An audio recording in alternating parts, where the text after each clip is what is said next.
অবসর নেওয়া ও অবসর ভেঙে ফেলাকে পাকিস্তানি ক্রিকেটাররা অনেক আগেই শিল্পের পর্যায়ে নিয়ে গিয়েছেন। সেই ধারাবাহিকতায় এবার সেই একই ফাঁদে পা দিলেন ফাস্ট বোলার ইহসানুল্লাহ।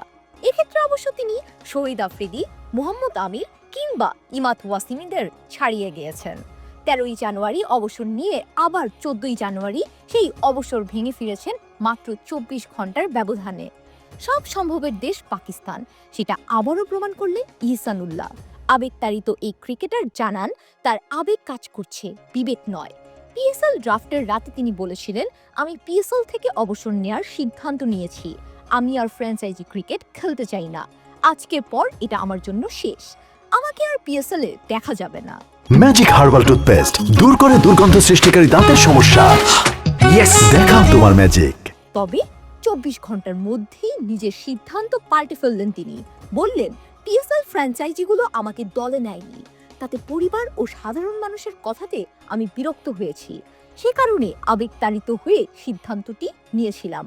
পিএসএল এর এখনো 4 মাস বাকি। আমি এ সময়ে কষ্ট করে যাব।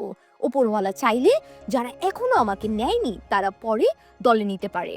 সুতরাং পিএসএল থেকে অবসরের কোনো পরিকল্পনা নেই। আবেগী হয়ে সিদ্ধান্ত নিয়েছিলাম।